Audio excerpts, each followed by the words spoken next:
More Than a Goodnight Kiss by Carey Burke. Mayfield 2304. Narrated by David Tredinnick. Christmas 1964 was nearing, but not as quickly as the parish bus was nearing Karen's front gate. As the wheels slowed, she squeezed my hand. Our gaze grew close, our lips met, and we kissed for the first time. A sleek movement over in seconds, but the effect was exhilarating, unleashing a hunger for more.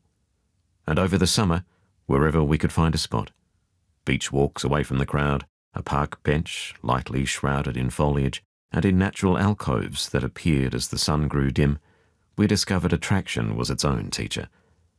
Effortlessly, we learned to breathe and kiss for longer, as passion edged our embrace towards a first hint of what ecstasy could feel like. 6 months before, we met at the local Saturday night dance. It was an eclectic blend of traditional Irish dancing, interspersed with rock and roll. Adults attended to relive the reels of their homeland. Younger teenagers came because it offered beginner steps in the dating game. The reels relied on fixed routines of fast-moving steps where couples combined in groups, sometimes spinning on the spot and sometimes sweeping around the dance floor in cavalry-like formation.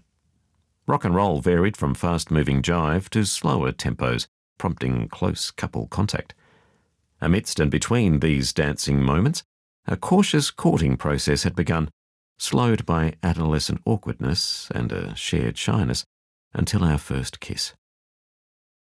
We never knew why or how, but kissing became our magical point of contact. It let loose an excitement which never lessened, while continuing to feed feelings of ease and comfort in being together. Weekdays were passageways to the next weekend. Here, gatherings with friends at parties, dances, or sporting events could give way to couple alone time. Then, a night at the movies would be followed with drinks at the Vienna Cafe, ending, as usual, on the rear porch of Karen's house. As long as she was inside by 12:30 a.m., we were never disturbed. We hardly noticed the years passing, where youth gave way to early adulthood. Yet this was to change abruptly, for staying together floundered on an unforeseen obstacle. Out of left field, I had been overtaken by a burdensome responsibility to be somewhere else. This succumbing to a sense of duty made for a funereal parting, as we mourned what we were losing. And that would have been that, if it hadn't been for Nor and Mac. 3 times in the next 15 years, I met Nor and Mac in the local shopping centre, while home on annual leave. After each meeting, a phone call would come, a day or two later, inviting me to drop into their home for coffee. But the meetings held a surprise, for it was coffee with Karen, surreptitiously arranged by Nor and Mac, Karen's parents. A change in Karen's marital status permitted more frequent meetings. Each Christmas we would have a catch-up visit. We talked without touching, enjoying the time but hesitant to push it, lest we lost what we had. Eventually that wellspring of shared feeling took over. We touched, kissed, and awoke to a week of unbounded bliss.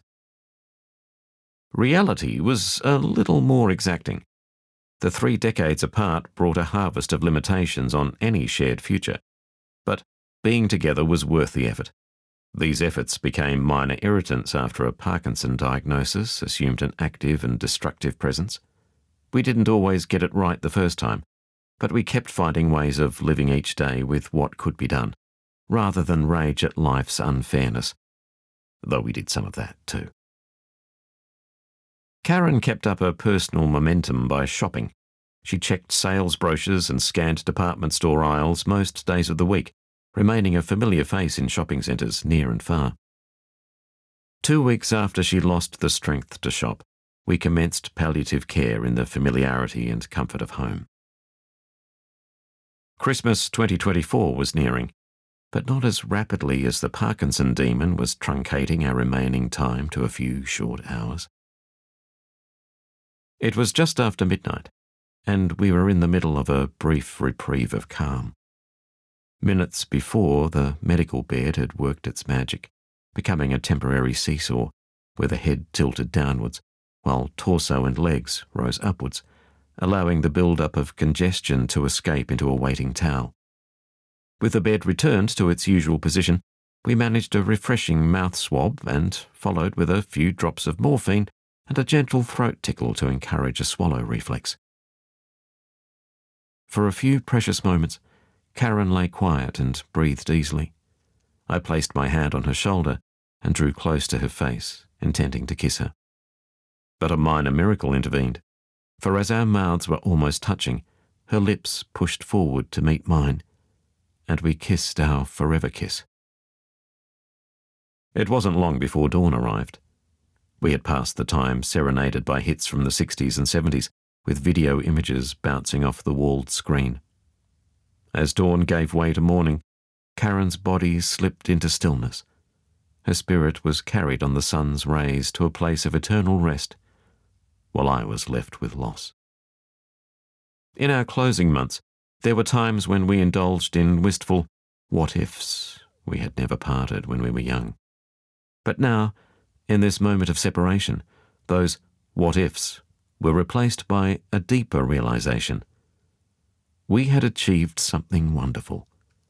Across 60 years, in roundabout ways, in good times and bad, in health and sickness, we had become lifelong companions, our lives lightly tethered together by bonds of trust and tenderness, and sealed with a kiss.